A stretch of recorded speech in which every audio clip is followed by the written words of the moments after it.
Ah, parfait. Bonsoir du coup à toutes et à tous, bienvenue. Bonsoir. Dans ce... Bonsoir Wesley.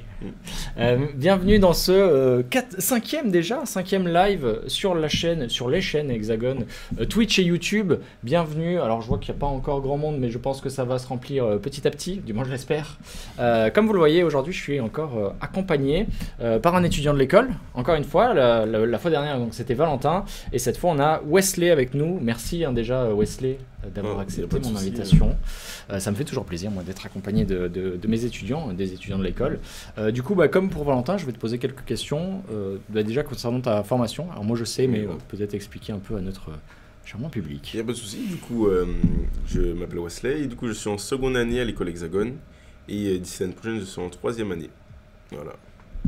Ok. Avant ça, tu es rentré directement en deuxième année?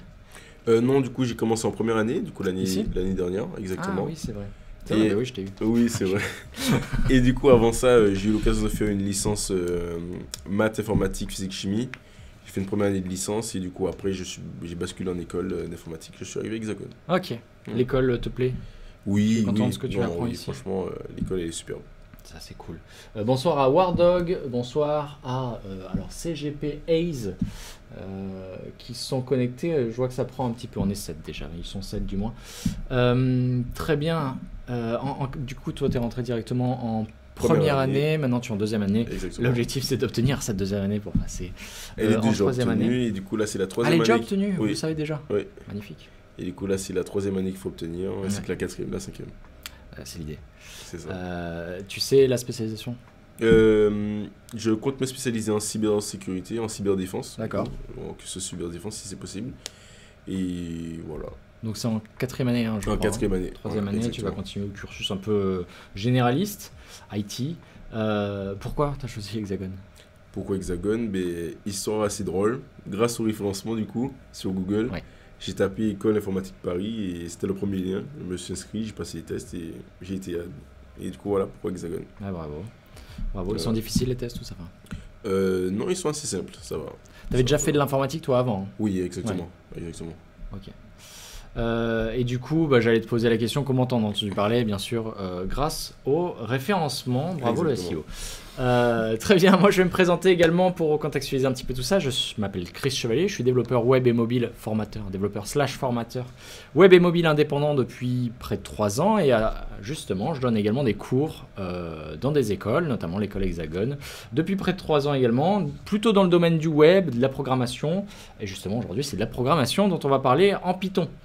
Je vais un petit peu checker le chat. Alors, on a Awa Yami qui nous dit bonjour messieurs. Peut-être que vous décalez un peu vers la gauche. Vous n'êtes pas centré. Ah oui. Vers la gauche, ça serait comme ça du coup. Effectivement, on n'était pas centré. Ça devrait être mieux, vous me direz dans le chat. Très bien. Donc je donne des cours pour l'école Hexagone, je disais, plutôt orienté autour de la programmation et du développement web mobile, également en troisième année. Ça, tu l'as pas eu encore ce cours? Non, pas du tout. Donc en React Native. Et donc je vais représenter également l'école. T'as une question? Non. Ah, j'ai cru. Rapidement l'école et ensuite on va rentrer dans le dur, donc parler aujourd'hui de programmation orientée objet en Python. On va découvrir ensemble ce que c'est. Alors toi, tu m'as dit que tu en as vu quand même un petit peu. Oui. Durant ma première année de licence, mais du coup ça date un peu. Donc, voilà. Pas du tout Hexagone? Du Python, mais peut-être pas orienté objet. Exactement. Du Python, mais pas forcément orienté objet. Et l'orienté objet, tu l'as vu dans quel langage? C'est peut-être une question piège. PHP. Ah oui, avec qui? Avec Chris Chevalier. Ah, bien, très bien. C'était un bon cours? Oui. Bon, j'arrête. Donc, l'école Hexagone, on a une lumière qui s'allumait derrière. Je pense que c'est pas très grave, au pire on l'éteindra. L'école Hexagone, je disais, c'est donc un établissement d'enseignement supérieur, vous vous en doutez, privé, hors Parcoursup, donc attention, et formant du coup en 5 ans, tu l'as dit, des spécialistes de l'informatique, que ce soit du coup en IA, il y a un parcours IA, en cyberdéfense, c'est ce que a priori tu vas choisir à partir de ta 4e année, ou un peu plus généraliste dans l'architecture des systèmes d'information. À savoir que bientôt il y aura aussi Ville Connectée. Ah oui, Ville Connectée qui sera ouvert normalement en 2025, si je ne me trompe. Ok, en 2025. Ok, on a encore un petit peu de temps, mais ça va être très cool. Donc un bachelor en 2 ans, si je dis pas de bêtises, où là vous êtes là C'est 3 ans de bachelor c'est et 2 ans 3 de ans de master. bachelor. En revanche, c'est 2 ans où vous n'êtes pas en alternance. Exactement. Ok. Et c'est à partir de la 3e année où là, vous êtes là plus que 2 jours par semaine. Exactement. Tu as une alternance, toi? Non, pas encore. D'accord. Mais là, tu es en train de charger. Exactement. Ok. Donc 5 jours par semaine avec une possibilité d'alternance dès la 3e année. Puis spécialisation. Donc n'hésitez pas, hein, bien sûr, si vous avez des questions dans le chat, je me ferai un plaisir d'y répondre. Donc cette série de live, on est déjà, figurez-vous, au 5e live. Elle s'adresse à des étudiants qui souhaitent découvrir la programmation, qui peut-être entendu parler de ça à travers la spécialité au bac, à l'école du coup NSI, ou aux personnes en reconversion. C'est vrai qu'il y en a beaucoup qui se disent bon, l'informatique c'est peut-être pour moi, le web ou plein d'autres domaines liés à l'informatique, c'est de plus en plus courant. Des personnes en reconversion ou tout simplement les curieux. Le but c'est de proposer quelque chose d'assez simple mais qui a un objectif, qui va proposer une vision, mais voilà, avec une bonne ambiance, je sais, en tout cas, une bonne ambiance. Alors, je vais présenter. Je regardais s'il y avait des questions dans le chat. Je vais passer en vue comme ça. Alors par contre c'est pas normal que j'ai cette vue là. Alors pourquoi il me fait ça? Tac.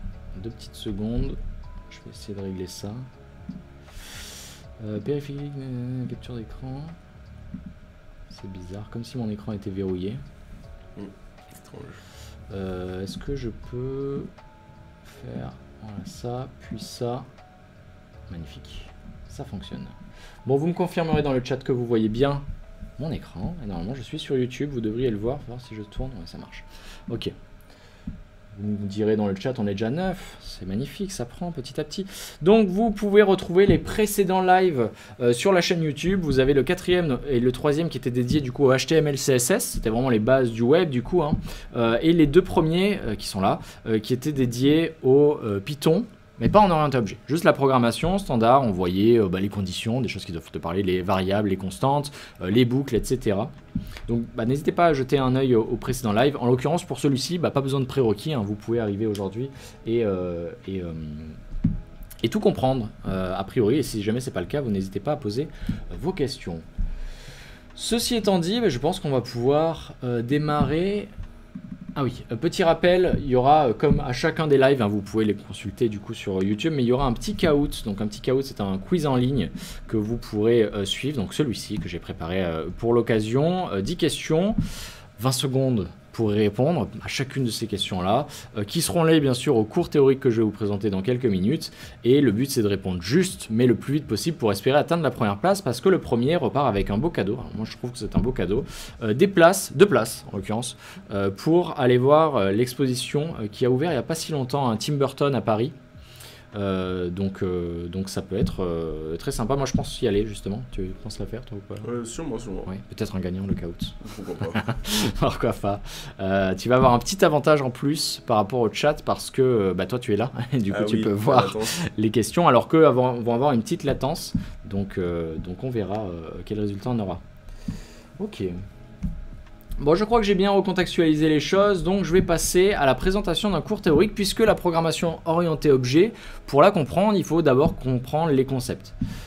Du coup, hop, je vais partir d'ici. Est-ce que toi, Wesley, avec tes mots, tu pourrais m'expliquer qu'est-ce que tu as compris, qu'est-ce que tu as retenu de la programmation orientée objet? Tu as le droit de me dire rien. Rien du tout. Non, je dirais rien, puisque c'est quand même assez flou. Puisque les cours des PHP c'était quand même il y a pas mal de temps. Oui. Mais ouais, non, je dirais plutôt. Oui, c'était en première année. Entre-temps, on a vu d'autres choses, mais on a vu des technologies. Alors avec moi, pour les autres cours, je sais pas trop, mais on a vu des technologies qui utilisaient la programmation orientée objet, notamment Symfony. Voilà. Ouais. Donc bon, je pense que là, ça pourra pas te faire de mal les rappels et ça va revenir, je pense. Je vais essayer de te tester quand même. Tu te souviens des notions de classe peut-être? Oui. Ouais, qui représentent un moule en fait pour tes différents objets que tu vas créer. Tu te souviens? Moi, j'aime bien prendre l'exemple de la voiture. C'est un exemple qu'on trouve d'ailleurs sur la chaîne YouTube de l'école. Une voiture, voilà, un moule. Ta classe voiture va avoir toujours une marque, on ne sait pas laquelle encore, dans la classe on ne sait pas laquelle, une couleur, un modèle, et puis ensuite quand on va créer un objet issu de cette classe là, on va lui donner de vraies caractéristiques, donc une Peugeot 206 bleue par exemple. Exactement. Je dis ça parce que c'était ma voiture. Et oui, je mets du personnel. Introduction à la programmation orientée objet. Donc, on appelle ça aussi PO, ou OOP en anglais, Oriented Object Programming, ou Object Oriented Programming plutôt, je crois que c'est ça. C'est finalement une alternative à la programmation procédurale. Alors, je dis pas que c'est mieux, hein. Moi je préfère à titre personnel, mais c'est une alternative possible. Vous avez soit la procédurale, donc classique, hein, on lit un petit peu le code comme un livre, de haut en bas, de gauche à droite, soit l'orienté objet, où là on va plutôt diviser ça en différents objets, du coup, et du coup en différents fichiers également, pour pouvoir réutiliser ces objets-là. Un objet peut-être le plus connu en web, en tout cas, c'est l'objet user, un utilisateur. Donc effectivement, on peut le représenter par quelque chose, une sorte de moule. Un utilisateur a un prénom, un nom de famille, éventuellement un ID, un email, un âge peut-être, etc. Et ensuite, on peut créer autant d'utilisateurs. On peut créer un utilisateur Wesley, on peut utiliser, créer un utilisateur Chris, etc. Là, je me suis un peu perdu, excusez-moi. Je voulais regarder les questions. Ouais, il y a Hermo, donc je crois que c'est Mossine, si je dis pas de bêtises, qui dit que tu dois lui laisser la deuxième place, donc, au cas où. Il n'y a pas de souci. Mais tu peux prendre la première, hein. Visiblement, c'est OK. Donc la programmation procédurale, on l'a dit, hein, ça consiste à définir une série d'étapes. On a là-bas la lumière verte. Vous me direz dans le chat si jamais c'est gênant, ces lumières qui s'allument derrière nous, on pourra débrancher tout ça. Donc une série d'étapes à faire réaliser à notre programme. Donc on parle des... généralement on va écrire ça avec beaucoup de if par exemple, beaucoup de boucles, beaucoup de conditions, etc. Ça va être un poil différent, même si on va pouvoir utiliser tous ces outils-là dans la programmation orientée objet. Allez, je continue. Le but à terme, c'est de faire interagir des objets entre eux. Ça tombe plutôt bien parce que là, ce sur quoi on va pratiquer, je ne sais pas si on aura le temps de faire tout ce que je veux, mais en tout cas, on va créer une classe personnage. Hein. On a dit un jeu de rôle papier qui aura du coup, j'avais dit quoi, un nom et des points de vie. Et ensuite, possibilité de combattre avec un autre personnage, du coup, enfin interagir du coup deux objets personnages, et même équiper une arme. Et comme ça, on interagira peut-être même entre trois personnages. Un personnage est équipé d'une arme qui attaque un autre personnage qui lui-même est équipé peut-être d'un bouclier pour se défendre. Du coup, on a toutes ces notions-là qui sont assez pratiques dans le jeu vidéo, là, très très basique, mais dans plein d'autres aspects. Et d'ailleurs, vous avez des frameworks comme Symfony qui obligent un petit peu cette programmation orientée objet. C'est souvent le cas. Et ça va souvent avec MVC. Ça te parle à MVC ? Modèle, vue et contrôleur. Ouais, c'est ça. On va pas rentrer dans le détail, c'est peut-être un peu plus haut niveau, mais peut-être qu'on en parlera un peu plus loin dans cette série de live. On aura au moins 2 lives dédiés à ça. On va en reparler. Donc la programmation orientée objet va offrir plusieurs avantages, hein. Moi je trouve que c'est des super avantages. Un aspect du coup assez intuitif, on va le voir, peut-être pas au début, mais petit à petit ça va vous paraître de plus en plus intuitif. Parce qu'on va se baser plutôt sur des entités physiques ou conceptuelles qu'on va du coup représenter virtuellement. Tous les exemples que j'ai pris précédemment, que ce soit la voiture, les personnages, les armes, j'aurais pu en prendre d'autres, hein. J'aurais pu dire un meuble. Effectivement, un meuble, ça a un certain bois, ou une certaine couleur, une certaine hauteur, une certaine largeur, etc. Tout un tas de choses qui vont définir un meuble. Et avec ces caractéristiques-là, je peux représenter cette table-là ou ce meuble-là. Alors, vous ne voyez pas à la caméra, mais c'est une jolie commode, exceptionnelle. On part du coup d'objets du monde réel pour les convertir et produire une représentation informatique. C'est vraiment l'idée de base de la programmation orientée objet. Moi, chose que j'aime bien. Vous pouvez tout représenter, un ballon par exemple, avec la classe balloon ou ball, peut-être ball, ça serait mieux. Je peux représenter un ballon de rugby, un ballon de football, un ballon de quoi d'autre, de handball, etc. N'hésite pas si tu as des questions. Non, ça va. On parle, et ça c'est très intéressant, on parle de réification. Quand tu cherches à représenter quelque chose qui existe sous forme d'objet virtuel, on dit qu'on fait de la réification. C'est un terme à retenir pour le caout. Réification. Okay. Ça va peut-être tomber au caout, je sais pas, on verra. Il y a de bonnes chances quand même.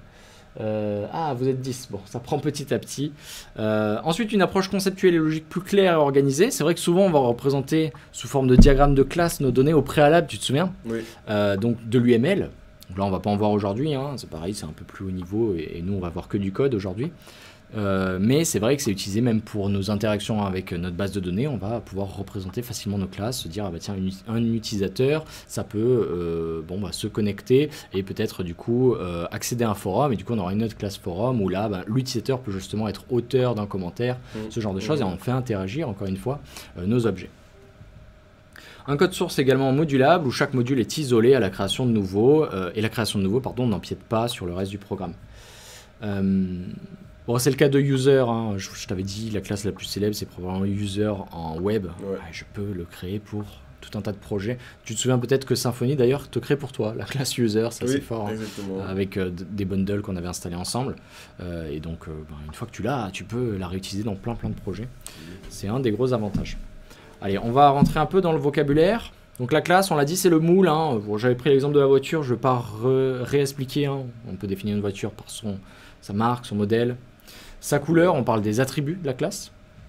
Et elle a également des actions, possibilité d'ouvrir la voiture, de la fermer, de démarrer, de mettre du carburant, d'en consommer pour accélérer, etc. On parle de quoi du coup on avait dit attributs pour les propriétés, les caractéristiques de l'objet, et du coup il y a un autre mot pour ces actions.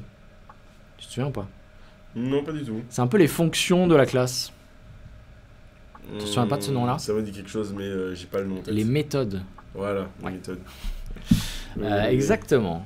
Donc attributs pour les caractéristiques, et les méthodes pour les actions. Exactement. Est-ce que tu te souviens peut-être, je tente, du principe d'encapsulation? Non. Si c'était pour faire en sorte que les données ne puissent pas être altérées, Ouais, c'est un peu l'idée, complètement. On va avoir plusieurs droits d'accès. Je sais pas si tu t'en souviens, il y a privé, public et protected. Et protected. Protected, on va pas l'utiliser aujourd'hui, c'est très lié à l'héritage et pour débuter, c'est pas ce qu'on va voir. Peut-être dans les prochains lives, en revanche, ça peut être intéressant. Une classe mage qui hériterait d'une classe personnage. En soi, un mage est un personnage, mais peut-être que lui a des points de magie que le personnage n'a pas, tu vois. Okay. Une voiture électrique hériterait d'une voiture, parce qu'elle, elle n'a pas du carburant, mais plutôt de l'électricité. Et du coup, la différence entre private et public, tu t'en souviens? Private, c'est que du coup, il faudrait mettre des getters et setters pour pouvoir les modifier. Ouais, c'est ce qu'on va faire, mais pourquoi? Pourquoi? Parce qu'on peut pas la modifier directement soi-même. On peut pas la modifier depuis l'extérieur de la classe. Voilà, exactement. On verrouille en fait. Encapsulation, c'est vraiment ça. On verrouille la classe pour faire en sorte qu'on n'aille pas mettre n'importe quoi. Par exemple, mon niveau de carburant, je vais éviter de le mettre à 150 000 litres. C'est peut-être beaucoup. Donc grâce à ça, en passant par le setter, comme tu l'as dit, je vais pouvoir vérifier est-ce que mon niveau de carburant est bien inférieur à, je sais pas, 100 peut-être pour une voiture. Je crois même que c'est un peu moins. Je ne m'y connais pas très bien. Donc c'est ça tout l'intérêt du coup du principe d'encapsulation. On va le voir en Python. Est-ce que tu connais la syntaxe en Python? Pour mettre private. Alors pas getter et setter, plus pour mettre private ou protected. Ce serait peut-être self, non? Non, self on va l'utiliser, ça représente l'instance courante, on va en reparler. Un peu comme le this en PHP. Exactement. Non, du coup, non, pas du tout. Alors c'est tout, vraiment Python, c'est très bien pour débuter parce que c'est tout bête. T'as même pas besoin d'écrire private ou protected, tu crées juste un underscore ou deux underscores. Bon, il faut avoir le coup de main, au bout d'un moment ça vient. Mais un underscore c'est protected, deux underscores c'est private, et 0 underscore, rien du tout, c'est public. Donc de base c'est public, il faut se méfier de ça. Je vais accélérer un petit peu. Donc une méthode, on l'a dit, c'est plutôt une action, c'est la partie dynamique de la classe, de l'objet. Donc tout un tas d'opérations, nous on va les voir. Tu avais cité les getters et les setters, c'est un bon exemple. En Python, il y en a une autre méthode qui est assez utilisée, assez pratique, qui permet l'affichage, tu la connais? Non. Qui permet de faire print mon objet et là, magie, ça s'affiche. Alors ça s'affiche pas visuellement, du texte, vous l'aurez paramétré au préalable. Non, pas du tout. Non, str, double underscore str, double underscore. Voilà. C'est une des méthodes. Et on a également le constructeur, lui tu me l'as cité pour le coup. Ouais, tu me l'as dit tout à l'heure. Init. Donc, bon, parfois c'est constructor, parfois c'est init, parfois c'est le nom de la classe, ça dépend des langages. Là c'est init pour initialisation, j'imagine, c'est cohérent. Avec des double underscore devant et derrière, c'est un peu relou, mais il faut y penser. Pour le constructeur, donc c'est la méthode qui est appelée automatiquement, tu te souviens, quand tu instancies l'objet, tu instancies la classe, tu crées une instance, je crée ma Peugeot 206 bleue, je passe automatiquement par le constructeur et du coup je peux lui dire qu'effectivement j'hydrate l'objet et je lui donne des vraies valeurs. Peugeot 206 bleu. Exactement. Bon, j'espère que je suis clair, j'avais peur d'aller un petit peu trop vite. N'hésitez pas à lire pendant que je suis en train d'expliquer, moi j'essaie d'être... De passer en vitesse sur les concepts en essayant de rien oublier. Oui, c'est vrai que le type, ça je l'ai pas dit, mais le type de l'objet que tu crées, ça va être quoi? Admettons, je crée une nouvelle instance de la classe voiture. Le type de cette nouvelle instance, ça va être quoi? Tu t'en souviens? Ce sera voiture ou quoi? Ouais, c'est ça, exactement. En fait, quand on crée une classe, on est en train de créer un type finalement. Oui. Et du coup, c'est pas une chaîne de caractères, c'est pas en entier, c'est pas un tableau. C'est un nouveau type de variable du coup. Un nouveau type, exactement. Une voiture en l'occurrence. Ok. On est pas mal, hein. On est pas mal. Bon, attention, hein, la classe n'est pas un objet, on a bien dit. La classe est un moule, l'objet, ben, c'est une instance. C'est un dérivé, si tu veux, de cette classe, avec des valeurs beaucoup plus concrètes que la classe, qui, ben, on savait juste qu'elle attendait une marque, elle attendait un modèle, elle attendait une couleur, mais c'était pas vraiment une voiture en particulier. Tu as une voiture? Non. Non, bon, dommage, on aurait pu prendre l'exemple de ta voiture. On garde la mienne. Très bien, eh ben écoute, on va conclure. Tiens, j'ai rajouté ça à la volée rapidement en me disant que ça pouvait être intéressant de vous donner un petit point d'accroche pour voir vers où ça pourrait tendre si on a le temps. Alors aujourd'hui non, clairement on n'aura pas le temps d'aller jusqu'ici, un affichage en console. Mais voilà, avec les possibilités que nous offre le code Python et sans aller chercher sur des librairies externes pour avoir du graphisme ou autre, on va pouvoir, pourquoi pas, se créer une carte comme ici. Donc tu vois, j'ai fait une carte, alors je crois que c'est 32 par quelque chose par 16, mais ça doit être quelque chose comme ça. 32 en largeur et 16 en hauteur si je dis pas de bêtises. Et j'ai placé mon héros, alors je me suis pas pris la tête, j'ai mis H pour héros, E pour ennemi. Et on pourra imaginer par la suite qu'il y aura des déplacements possibles, etc. Donc tout ça c'est des choses qui peuvent être intéressantes et qui peuvent doucement créer un jeu vidéo. Dans un premier temps avec ce premier live et peut-être le deuxième textuel, où il va y avoir que du texte. Dans un second temps, pourquoi pas avec des interactions comme ça en console, des animations, sans parler encore de librairie graphique, mais juste en passant par la console. Ok, n'hésitez pas si vous avez des questions dans le chat, bien entendu, on est là pour y répondre. Et je pense qu'on peut commencer à coder. Hein. Tac. Pas de questions? Non, pas du tout. Et bien écoute, c'est parti. Alors ça, je vais le cacher. Je vais ouvrir mon VS Code. Moi, j'aime bien utiliser VS Code pour coder en Python. Alors, j'aime bien passer par la console. Tu le sais, tu m'as vu voir plein de fois. Alors, est-ce que tu peux m'indiquer comment je vais faire pour me positionner sur Live Hexagon qui est sur mon bureau et ensuite pour créer un nouveau dossier RPG Python et puis me rendre dedans dans VS Code? Alors, il faut faire un CD desktop. Bien sûr. Puis, du coup, le Live Hexagon. Entrée. Et du coup, après, mkdir. Tu te souviens avant ce que signifie CD? CD Change Directory. Ah, c'est bien, t'as tout retenu. À part l'orienté objet, un peu moins. Donc mkdir, tu m'as dit pour créer un dossier. Du coup, le dossier, du coup, RPG. J'avais proposé RPG Python. Voilà, c'est assez basique comme nom. Hop. Du coup, CD pour entrer dedans. Alors, pas obligé. Si je veux ouvrir mon VS Code. Sinon, on peut faire code et du coup, // et RPG Python. / ou pas d'ailleurs, oui, c'est vrai. Dans le dossier courant, tu vas me chercher RPG Python ou juste RPG Python, ça marche très bien. VS Code s'ouvre. Alors, il s'ouvre sur la bonne fenêtre, magnifique. Hop. Et on va créer notre premier fichier. Alors je le disais, j'aimerais créer un RPG un peu textuel. Donc ce que je me disais, c'est que la meilleure classe pour commencer, ce serait la classe caractère, donc personnage. On va chercher à la représenter, ensuite on se fera un programme principal qu'on lancera pour essayer de créer des personnages et les faire interagir entre eux par la suite. Donc c'est parti, je me crée ma classe, enfin mon fichier dans un premier temps, caractère. Tu te souviens de l'extension Python? PY. Oui, tout simplement, PY pour Python, on a le petit icône qui s'affiche correctement. Et on a un mot-clé pour créer une classe en Python, tu le connais? Classe. Tout simplement. Tu te souviens comment on écrit les classes la plupart du temps dans beaucoup de langages de programmation? Le nom de la classe majuscule. Ouais. Tout simplement. C'est deux points. Il y a un terme pour ça? Non, ouais. Case, case. Tu l'as celui-là? Non, pas du tout. Ça serait un truc comme ça, admettons caractère wizard, ça va un peu rien dire. Oui, ça s'écrirait comme ça.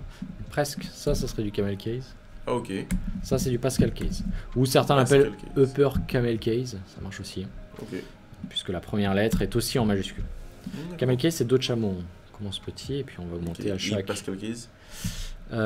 Pascal case, bonne idée, bonne question. Je sais pas d'où ça vient exactement. Je sais que ça s'appelle comme ça, par contre je sais pas d'où ça vient. Bon, je pourrais regarder si tu veux. Très bien. Alors que je me remette un petit peu en tête, on va commencer par le constructeur. Ok. Donc le constructeur, on a dit que c'était init, donc c'est une fonction, donc on le définit à l'aide du mot-clé def. Init, et puis on a besoin de double underscore devant et derrière. Ok. Ensuite, il va falloir hydrater notre objet. Tu te souviens, hydrater, c'est lui donner tout ce dont il a besoin pour fonctionner. Donc un personnage, on avait dit un nom, point de vie. des points de vie. Et c'est tout. Ensuite, une arme équipée, mais pour l'instant, je n'ai pas créé la classe weapon, donc on verra plus tard. Et puis il y a un dernier mot-clé qui va nous intéresser. Donc bon, on le sait, hein, il y aura quelque chose. On va voir après. Et puis il y a un name et des life points. D'accord? Oui. Mais le truc, c'est qu'il va falloir dire l'objet courant, je lui change son nom par celui que j'ai reçu Du coup, ici le en fameux paramètre. self. Exactement. C'est le self qu'on va avoir besoin de faire passer dans toutes nos méthodes en Python. On est obligatoirement obligé de le mettre en premier ou pas du tout? Oui, pour y avoir accès, il faut que tu le mettes absolument devant. Ok. Quoique, attends, j'ai un doute. On va tester après. Si jamais tu vois que j'oublie, n'hésite pas à me le rappeler. J'ai un doute sur ça. Il me semble qu'on doit le placer en premier, mais je suis pas sûr de moi. Du coup, c'est pas le cas en PHP. En PHP, tu te souviens, le 10, on y a accès peu importe où on est dans la classe. On n'a pas besoin de dire, de le préciser ici. Donc self.name égale le name que je reçois en argument. Il n'y a pas de point virgule. Oui. Alors, là, il y a quelque chose à revoir. Sur cette ligne-là, est-ce que tu as comme ça une idée ou pour toi, tout est parfait? Sur cette ligne-là, self.name égale name. Tout m'a l'air. Dans le chat, n'hésitez pas si vous avez aussi une idée. Non? Alors, c'est lié à ce principe de recapitulation, justement. Souvent, on avait dit on ajoute double underscore devant. Oui, double underscore du coup pour la mettre en privé. Ça va être là ou là? Quel est l'attribut? Est-ce que l'attribut c'est celui précédé par self ou est-ce que c'est celui qui est seul? Non, c'est celui précédé par self. Exactement. Hein. Celui-là, c'est le paramètre de la méthode qui est là. Donc je mets double underscore name. Je vais faire la même chose pour les life points. Ah tiens, ça c'est quelque chose d'intéressant. T'as vu, moi j'ai eu le réflexe parce que beaucoup de langages que j'utilise s'écrivent en camel case, c'est la norme, hein, donc d'autres chameaux, on l'a dit. Les variables en tout cas s'écrivent comme ça. En Python c'est différent. Tu sais ce que c'est la norme? En Python, des variables, ouais. C'est différent, c'est du snake case, donc tu vas mettre un underscore pour séparer chacun de tes mots. Il faut le savoir et il faut s'en souvenir. C'est pas du tout une obligation, hein. C'est juste que ça, c'est une convention en plus. Hein. Ok, très bien. Qu'est-ce qu'il nous faudrait d'autre? Attends, je reprends un petit peu mes notes cachées. Ça c'est bon. Donc oui, si on avait voulu mettre privé, c'est qu'un underscore. Protected, pardon, c'est qu'un underscore. C'est lié à l'héritage, donc on en parlera plus tard. Et si j'avais mis comme ça serait public et du coup on respecte plus ce principe d'encapsulation. Du coup, je vais un peu plus loin. Mais du coup, si on a une classe wizard qui du coup hérite de caractères, est-ce que du coup il faut mettre les variables name et life point en protected? Dans wizard? Non, dans caractère. Si tu veux y avoir accès dans wizard, oui. Mais c'est pas une obligation, sinon tu passeras par les getters et setters. Ok. En fait, quand tu mets private, c'est accessible uniquement dans la classe. Si je fais self ou le nom de mon objet point double underscore name, j'aurai accès uniquement dans la classe, donc ça pourrait être que self. Si je crée un personnage ailleurs dans main, admettons, et que je cherche à avoir accès au name en faisant double underscore name, il va me dire non, il y a une erreur. On pourra le voir après. On peut peut-être le voir maintenant. Ouais, il va mettre une erreur. On va essayer maintenant. Tiens, hop, je bouleverse un peu notre rythme. Alors j'ai toujours un doute sur le main que je vais mettre ici. Il faut bien sûr, comment on appelle ça, importer la classe. Alors ça aussi c'est une convention, je l'aime moyennement celle-ci, elle me perturbe un peu. On écrit généralement le nom de la classe en minuscule. Et puis, non, je vous dis des bêtises. On écrit le nom de la classe en majuscule. Je vais y arriver, Pascal Case, et par contre le fichier en minuscule. C'est une convention que j'ai vue plusieurs fois, donc je me dis à mon avis c'est la norme. Et ensuite, là par contre c'est le nom de la classe qu'on va mettre ici. Ensuite on a la fonction principale, donc celle qui va se lancer quand je lance le programme tout simplement. Et pour préciser ça, il faut juste rajouter quelques petites instructions ici. Si le nom de la méthode, de la fonction c'est main, alors tu t'exécutes tout simplement. Donc en gros là, grâce à ça, je vais pouvoir lancer mon script ici, comme on l'avait vu dans les premiers lives, hein, pour ceux qui se demandent. Et ça va bien lancer mon main. On va vérifier rapidement. Prince, je sais plus s'il y a des parenthèses, je crois qu'il y a des parenthèses. On va faire le classique, tu le connais bien celui-là.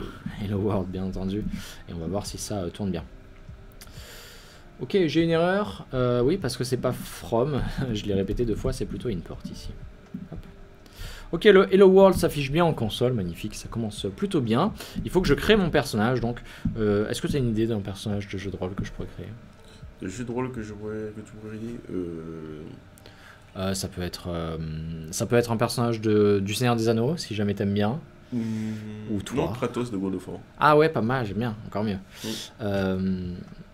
Ok, donc pour créer ça, on va, comme si on déclarait une variable Python, donc on met son nom. Kratos, ça s'écrit comme ça, je pense. C'est égal. Et du coup, ce serait caractère. Oui. Avec entre parenthèses les variables qu'on lui a attribuées. Exactement, donc là on en a mis 2. Sans compter le self. Le self, on en a jamais besoin, il est de toute façon ici, en fait, c'est l'instance compte. Donc, c'est le nom d'abord, je crois que j'ai mis le nom d'abord. Kratos. On lui met beaucoup de points de vie. 10 000. Ah ouais, beaucoup de points de vie. Ok. Très bien. Je vais essayer maintenant de modifier son nom. Bon, je vais voir si ça fonctionne toujours. Alors, il n'y aura pas d'affichage. Vraiment, c'est... Voilà, juste ça tourne. Pas d'erreur. Et maintenant, je vais essayer de changer son nom. Je vais faire kratos.name ou juste afficher son nom, tiens. Okay. Donc, je vais faire un print de kratos.name. Donc là, c'est protected. Enfin, c'est private. Donc, normalement, hop, il me bloque. Okay.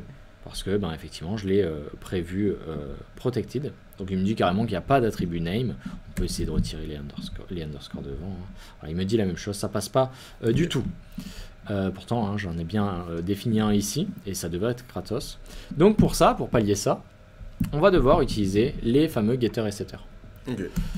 On va les définir ensemble. Avant ça, on voulait tester le self, voir si ça marche toujours, si je le place autre part. Admettons à la fin. Je vais virer ça du coup pour éviter tout problème. Ah, il aime pas mes commentaires, c'est pas grave. Hop, on relance. Ça passe pas. Ça passe pas. Non. Voilà. Donc à mon avis, le self, c'est une obligation. On va tester, ça se trouve mon erreur est ailleurs, mais je pense pas. C'est une obligation que de le déclarer en premier. Donc bonne question, c'est vrai que ça peut se poser. Donc toujours le self en premier, maintenant vous le savez, vous ne pouvez plus faire l'erreur. Pas de questions dans le chat. On continue. Donc ensuite, on va mettre en place un getter, un setter. Un getter de quoi dans un premier temps? Get name du coup. Est-ce que ça prend quelque chose en paramètre? Self. Oui, au moins lui, pas le choix. Et c'est tout. Et puis ça renvoie quelque chose. Le nom. Le nom. Donc on n'oublie pas encore une fois les double underscore. Okay. Il faut y penser, ouais. On va faire la même chose pour les life points. Bon, maintenant qu'on sait faire, c'est assez facile. Ouais, un beau getter. Et du coup, si on ne met pas les underscores, on aura des erreurs. Si on met pas les underscores, on aura des erreurs, totalement. Okay. On peut tester ici. Maintenant, hop, je peux revenir sur ce que j'avais. Bon, j'avais tenté de le commenter, mais c'était pas passé.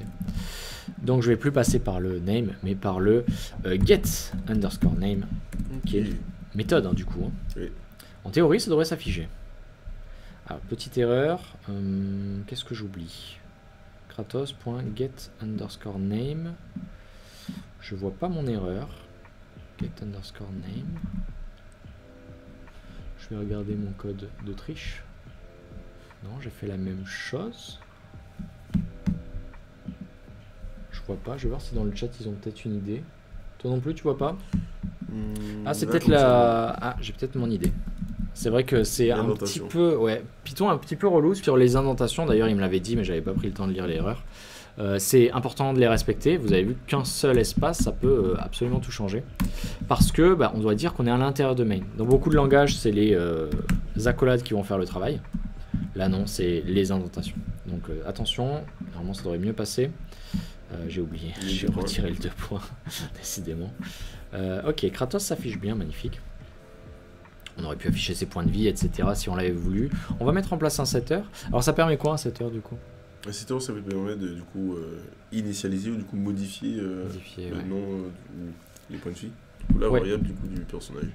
Donc bon, moi j'aime bien le mettre ici. D'abord mes getters, mes setters, mes getters, mes setters. Je fonctionne comme ça. Donc je vais faire un set name, toujours self. Est-ce qu'on doit recevoir un autre paramètre ou ça suffit self? Pour set, non, il faut l'autre variable qu'on va mettre à la place. Donc le nouveau nom. Oui. Je peux l'appeler name. Des fois j'appelle ça new name. C'est à vous de voir ce que vous préférez. C'est plus cohérent, tu préfères? Allez, on va faire ça.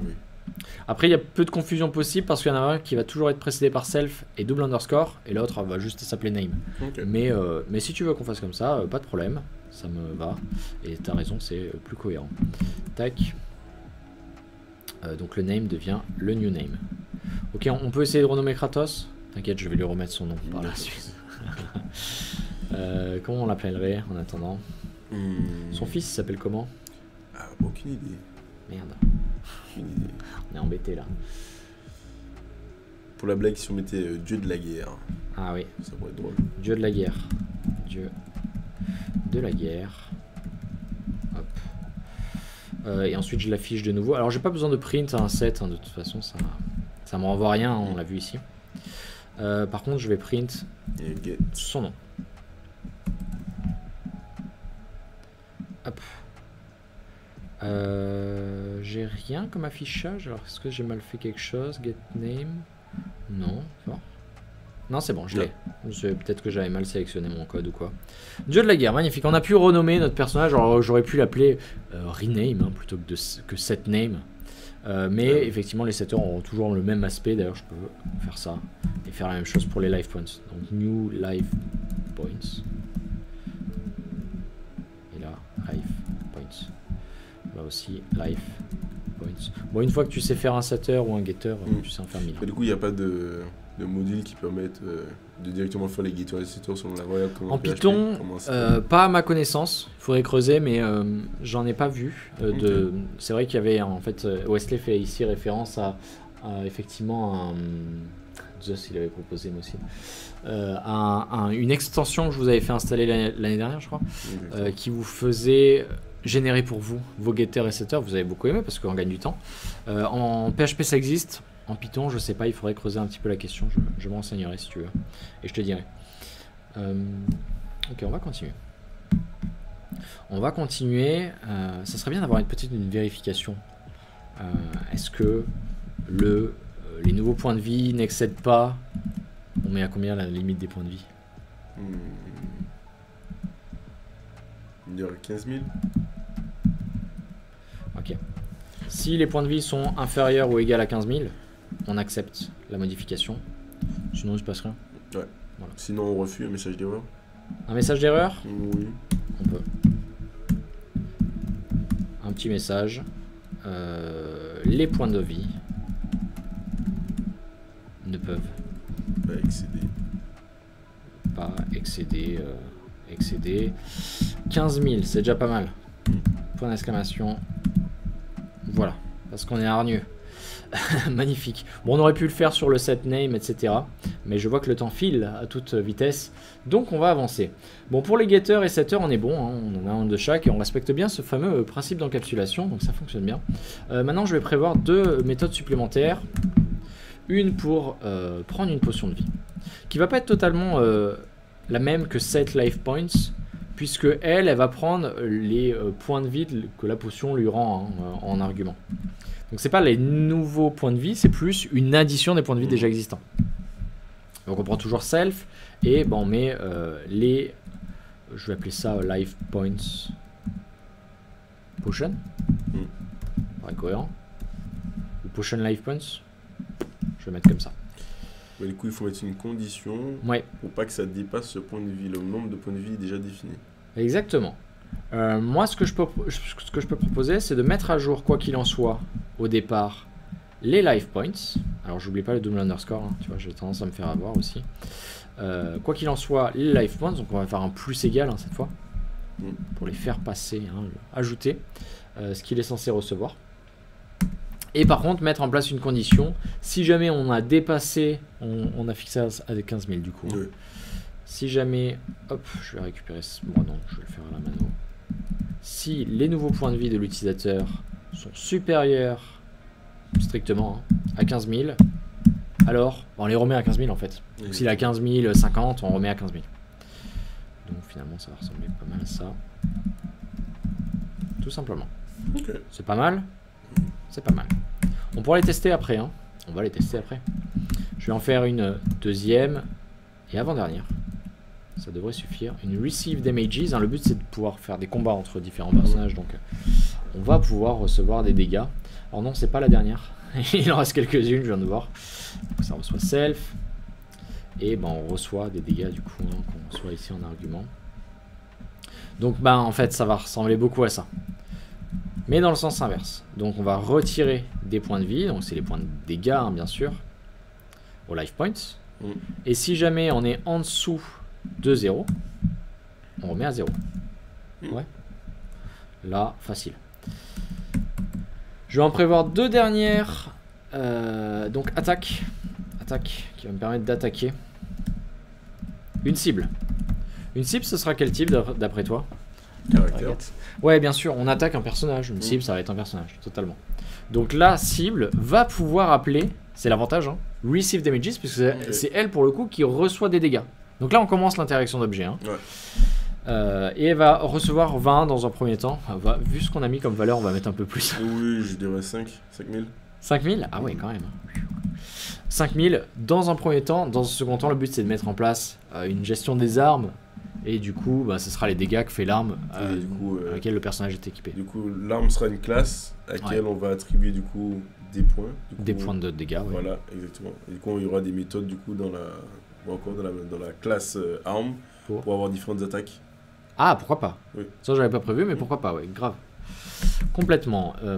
Du coup, la toute dernière, is alive. J'arrête pas de dire la toute dernière, je viens de me rendre compte qu'il y en a encore une autre. Ça n'arrête plus. Ça n'arrête plus, mais je préfère prévoir quelque chose d'assez...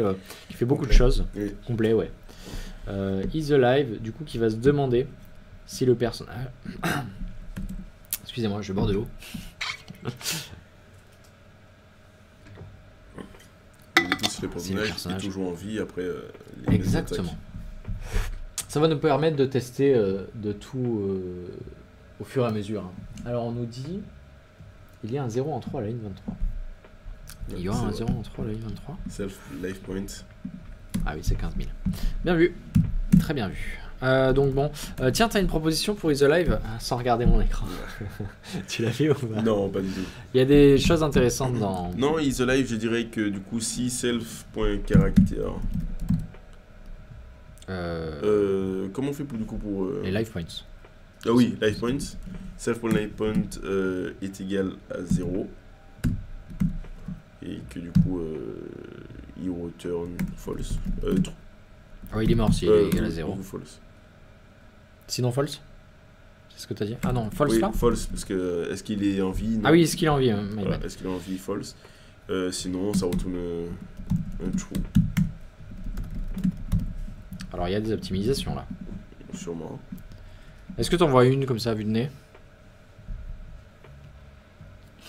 Il y en a deux possibles. Une mieux et une on parfaite. peut faire une opération tertiaire. Une condition tertiaire. Opérateur ternaire. Opérateur ternaire. Je sais plus s'il est disponible en Python. On peut vérifier rapidement. Je crois bien. Tu crois? Python, opérateur ternaire. Ternary en anglais. J'ai l'impression aussi. Donc value if true. Hein? Non, la valeur, si elle est true, après la condition. Ça on connaît. Ah, je suis pas sûr qu'il soit dispo. Peut-être dans le chat ils sauront. Ouais, écoute, on va tester. Hein. Ça va nous le dire de toute façon. Je suis pas sûr. Ah bah tiens, quelqu'un a posé la question. Ah oui. Ah non, il propose avec if else en fait. Donc, ça revient à peu près au même. If condition else b. Bon bah super. If condition else b. Non, bon, il est pas disponible. Donc pas opérateur ternaire. Ce sera autre chose. Du coup non. Mais comme ça on voit true ou false. Et que cette comparaison renvoie déjà true ou false. Ah, return. Tu return directement cette condition. C'est pour ça que ça peut se faire sur une ligne. Soit avec l'opérateur ternaire, soit avec un return. Pas de questions? Non. Allez, cette fois c'est la dernière, pour de vrai. Du coup, c'est celle qui va permettre d'afficher. Donc j'en avais parlé tout à l'heure, tu te souviens? STR. Double underscore STR, double underscore. STR. Donc c'est des méthodes un petit peu particulières qui sont appelées automatiquement sans que vous ayez explicitement à les appeler. C'est-à-dire qu'à aucun moment je vais écrire init pour appeler mon constructeur, à aucun moment je vais écrire str pour appeler ma méthode d'affichage. Je vais plutôt écrire un print ou créer une instance, hein, comme je l'ai fait tout à l'heure. Vous voyez, on est rentré ici dans le init automatiquement. Ok. Ça veut dire que si je fais ça, de base, ça ne devrait pas fonctionner. Je sais pas si ça va me mettre une erreur, mais en tout cas, ça devrait pas m'afficher quoi que ce soit. Ouais, ça m'affiche son adresse, visiblement. Okay. Donc ça me dit c'est un personnage, il est stocké à telle adresse, et c'est propre Python, ils font des belles choses. Et du coup, bah, pour réécrire par-dessus, il faut que je prévoie ça.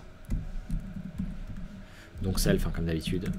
Et là, bah, je peux return juste un texte pour vous montrer. Test. Donc maintenant, ça affiche bien test. Okay. Nous, bien sûr, on ne veut pas afficher test. On voudrait afficher ces informations. Alors on peut proposer une chaîne de caractères qui afficherait son nom et ses points de vie. Donc on va d'abord afficher son nom. Tu connais l'opérateur de concaténation en Python, c'est le plus, non? Ouais, comme dans plein de langages, notamment le JavaScript, ça va être le plus qui va être utilisé pour concaténer vos chaînes de caractères à vos variables. Donc Kratos, hein, pour nous, A plus life point, self.life point. Ouais. Underscore. Bien vu. J'ai tendance à l'oublier moi aussi. Enfin moi. Point de vie. Bon là il va y avoir une erreur que je connais. Est-ce que tu as une idée comme ça? Je l'ai déjà eu, c'est pour ça que je le sais à l'avance. Non, pas du tout. Non, alors on va tester. Il attend quoi comme titre de retour d'après toi, STR? Une chaîne de caractères? Une chaîne de caractères. Chaîne de caractères. Chaîne de caractères. Int. Plutôt entier. Chaîne de caractères. Donc c'est ça l'erreur qui va nous proposer. Ah bah je n'accepte pas ça. Puisque STR, bah, c'est pas un int. Hein. Et du coup il faut convertir en chaîne de caractères. Exactement. Et Python fait le café.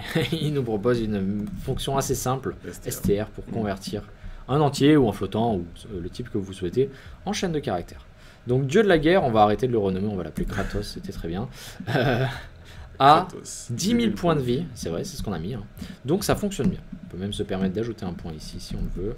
Et je sais pas si le anti/n va être pris en compte pour le saut de ligne. Je sais pas si en Python il fonctionne. On peut regarder, on va le voir hein, de toute façon.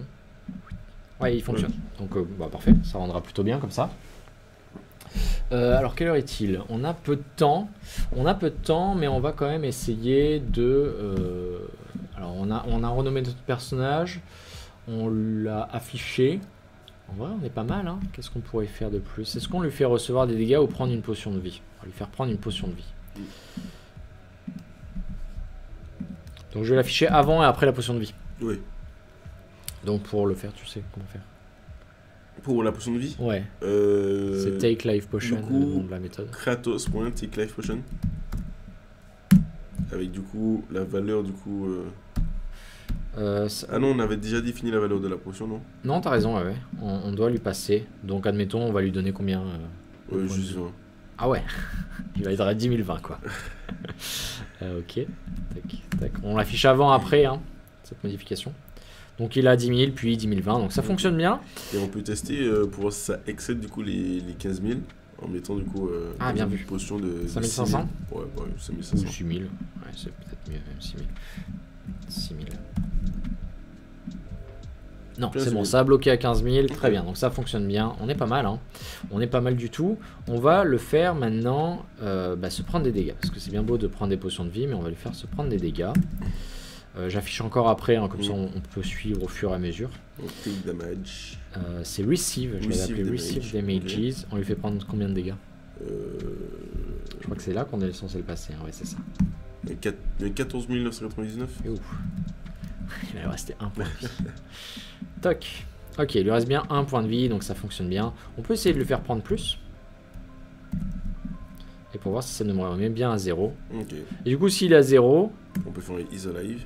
On peut mettre un if de Kratos.isAlive. Et on affichera...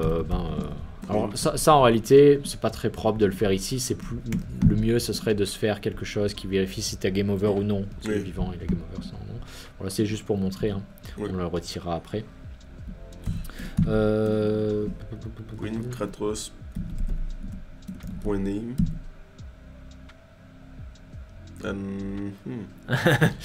J'allais écrire et je me suis dit, hein, t'es sûr? Underscore name? Non.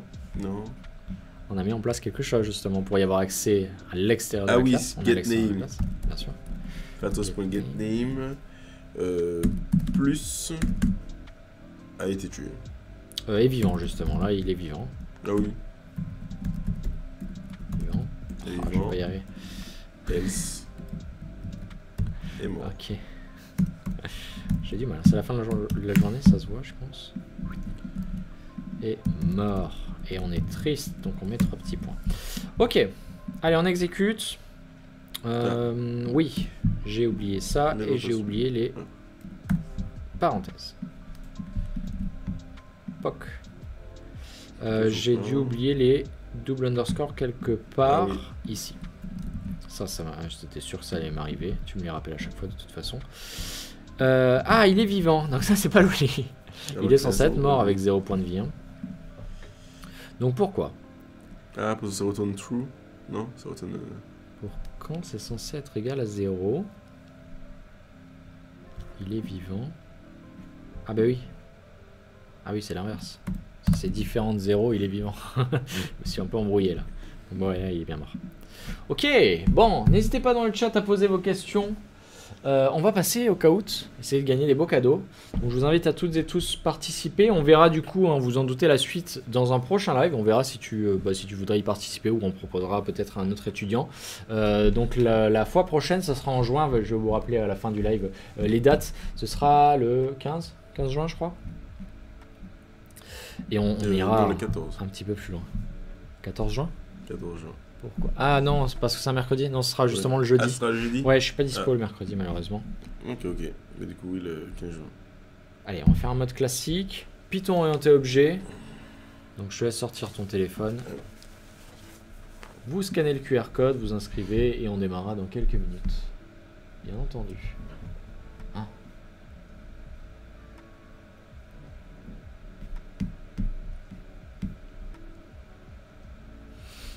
Ok.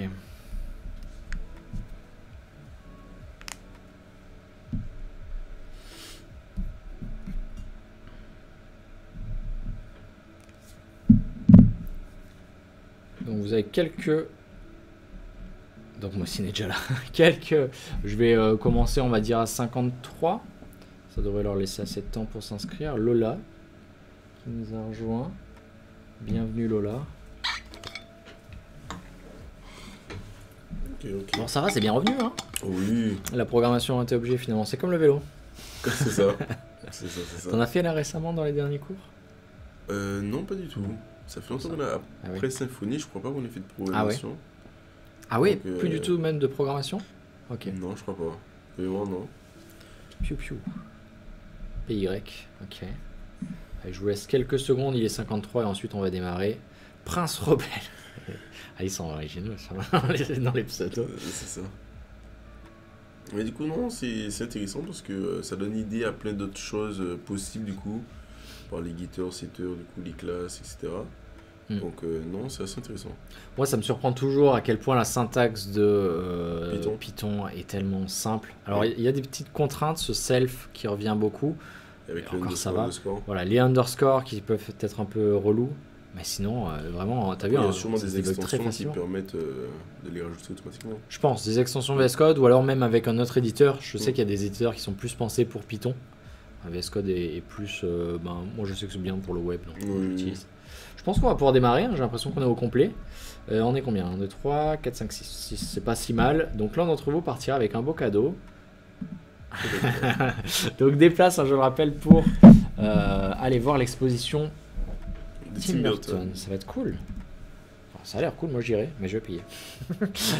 Contrairement aux gagnants. Première question, quel est le nom de l'alternative à la programmation procédurale? Vous n'avez aucune excuse. Est-ce que c'est la programmation linéaire, programmation des objets, programmation orientée objet, programmation par classe? D'après vous, le but, je le rappelle, c'est de répondre vite, enfin c'est de répondre juste, et le plus vite possible, pour espérer atteindre la première place. Donc bravo. C'est toi le plus rapide du coup. C'est toi le plus rapide, mais Mossine il est pas là pour rigoler. Et malgré la distance, il est vraiment pas loin.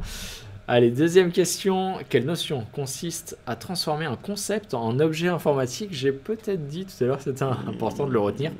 L'objectisation, la réification, l'encapsulation, la programmation procédurale, d'après vous. Ah, ça semble plus compliqué là. Tu t'en es souvenu? Oui. Ah, bien. La réification, et oui, je l'ai rappelé. C'est pas évident hein, de se souvenir de ce genre de concept-là. L'encapsulation, on a beaucoup parlé, mais c'est pas ça, malheureusement. Ça vise à protéger les données, et Mocine passe devant. Ah. Bravo, Mocine, félicitations. Je sais pas qui est Piu Piu. On continue. Troisième question. Comment nomme-t-on les propriétés d'un objet? Les éléments, les méthodes, les attributs, les caractéristiques. On parle des propriétés d'un objet. On pourrait comparer ça à marque, modèle, marque, modèle, couleur pour une voiture, par exemple. Ok, c'était bel et bien les attributs. T'as eu juste? Oui. Bien. 100% de bonne réponse. Ah oui, t'es on fire. Ah là là, Mocine qui a eu faux ici. Pas de chance. Ça veut dire que c'est lui qui a mis les caractéristiques. Et non, c'est pas un mot-clé de la programmation d'un objet. Comment nomme-t-on les actions d'un objet? Donc on a les attributs et cette autre chose-là. Les propriétés, les méthodes, les activités, les caractéristiques d'après vous. Les activités. Ouais, je n'étais pas inspiré. Ok, il y a quand même quelqu'un qui a mis les propriétés, sinon tout était juste. Ah, Wesley qui conserve sa première place. On continue. Cinquième question, quel mot-clé permet de déclarer une classe en Python? Est-ce que c'est classe avec une minuscule, classe avec une majuscule, classe en français avec un E, donc, ou aucun mot-clé nécessaire pour déclarer une classe d'après vous?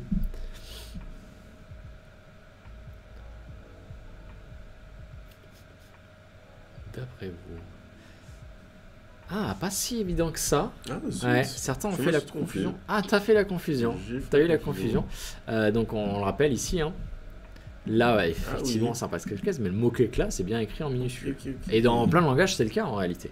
Et du coup, Piu Piu, alors je sais pas qui c'est, mais bravo à Piu Piu qui passe en première position à OnFire. Quelle méthode Python est automatiquement appelée à l'instanciation d'un objet? Ça, pareil, on en a beaucoup parlé. Est-ce que c'est constructor, init, double underscore init, double underscore, double underscore str, double underscore, d'après vous, à l'instanciation d'un objet? D'ailleurs, on dit plutôt l'instanciation d'une classe, une petite erreur ici. Bon, vous avez compris, je pense, l'essentiel. Donc, c'est effectivement double underscore init. Et c'est Mocine qui remonte bien, mais Piu Piu qui reste en première position. Il va falloir remonter aussi. Quelle variable stocke l'instance courante d'une classe et est accessible depuis chacune de ces méthodes? Est-ce que c'est this, self, it, ou aucun mot-clé va stocker l'instance courante? Pareil, on en a beaucoup parlé de celle-ci, hein, en l'occurrence. It, ça existe dans notre langage de programmation? Non, je l'ai inventé. Okay. Enfin, pas avec ma connaissance, peut-être, hein, mais j'ai pas ma connaissance. C'est souvent this. 200 points d'écart. Ouais, c'est compliqué. Je sais pas qui c'est Piu Piu, mais il est pas là pour rigoler. Il suffisait d'une erreur. 8e question. Quel opérateur permet d'atteindre un attribut ou une méthode d'un objet Python? Astérisque, flèche, point ou slash. Alors c'est vrai que je suis pas vraiment revenu dessus, mais on l'a fait plein de fois. J'ai failli noter prendre le bleu. Oui, parce qu'en PHP c'est le bleu. Mais là c'est pas le bleu. C'était pas la série, c'était effectivement le point. Là pareil, on l'a beaucoup ici. Hein. Point, même si je l'ai pas explicité, on l'a beaucoup vu. Piu Piu, toujours très haut. Ouais. Quelle méthode permet d'obtenir une représentation sous forme de chaîne de caractères d'un objet? Est-ce que c'est display, str, double underscore str, double underscore, ou double underscore string, double underscore?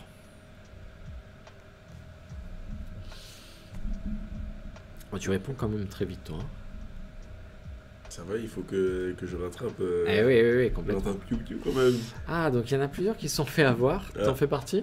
Non, pas du tout. Toi, t'as eu juste. C'est vrai qu'on peut se demander pourquoi ils n'ont pas choisi string, c'est peut-être plus parlant. Ouais. Mais non, mais str, c'est souvent parce qu'on l'a utilisé dans str justement. Quand on a voulu convertir LivePoint. Ouais. Quand on a voulu convertir LivePoint en chaîne de caractères. Peut-être effectivement un lien. Ah, Wesley reprend sa place. C'est parce que Piu Piu s'est trompé. Quelle syntaxe permet de créer, c'est la dernière question, une nouvelle instance de la classe? C'est comme ça qu'on le dit, hein. Classe. Car une instance de classe, on ne dit pas une instance d'un objet, ça ne se dit pas. Est-ce que c'est Peugeot égale new car, Peugeot égale car, car égale Peugeot, ou Peugeot égale car, d'après vous? Avec ou sans parenthèse, hein, J'ai eu du temps. Oh, il n'y a qu'une seule bonne réponse, c'est toi? Bah, bravo, Wesley, tu mérites ton cadeau, j'ai l'impression. En troisième position, bravo à Mossine. C'est dommage, Mossine, t'étais premier à un moment. Piu Piu, du coup, qui s'est laissé dépasser.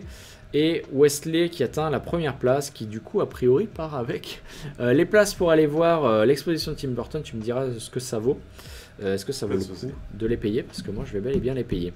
Je te laisse du coup facilement te rapprocher de Camille pour obtenir ce cadeau. 2 places, hein, en plus, tu peux inviter un collègue ou une copine si tu le souhaites.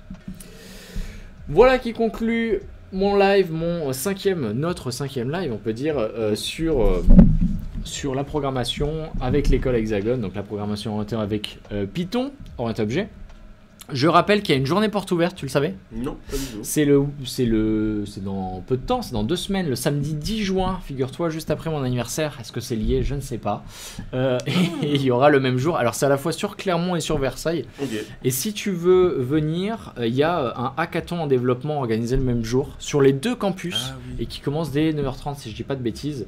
Donc voilà, pareil, n'hésitez pas à contacter l'école si vous voulez plus d'infos, si vous voulez candidater. C'est pas offert aux étudiants de l'école, c'est offert bien sûr à tous ceux qui veulent s'intéresser de près ou de loin à l'école. Vous avez un diapo que je diffuse juste après qui permettra d'avoir toutes ces informations là, notamment les contacts à qui envoyer un mail pour participer. Concernant le prochain live, je vous l'ai dit déjà en amont, ce sera jeudi 15 juin, donc dans un peu moins d'un mois, sur Twitch et YouTube. Sur le même sujet, on n'a pas fini, donc on va essayer d'aller un petit peu plus loin avec toi ou quelqu'un d'autre. On verra si tu es dispo, si tu as envie, etc. Ou si un autre étudiant, le but c'est qu'on puisse faire voir beaucoup d'étudiants, veut participer. Est-ce que tu as quelque chose à ajouter? Non, pas du tout. Bah moi non plus. Merci en tout cas à toutes et à tous pour votre attention. Merci Mossine qui était bien dans le chat, qui a beaucoup interagi avec nous. On se retrouve du coup le 15 juin prochain, entre 19h et 20h. Les horaires ne changent pas. Je vous souhaite une belle soirée. Allez, ciao tout le monde. Au revoir.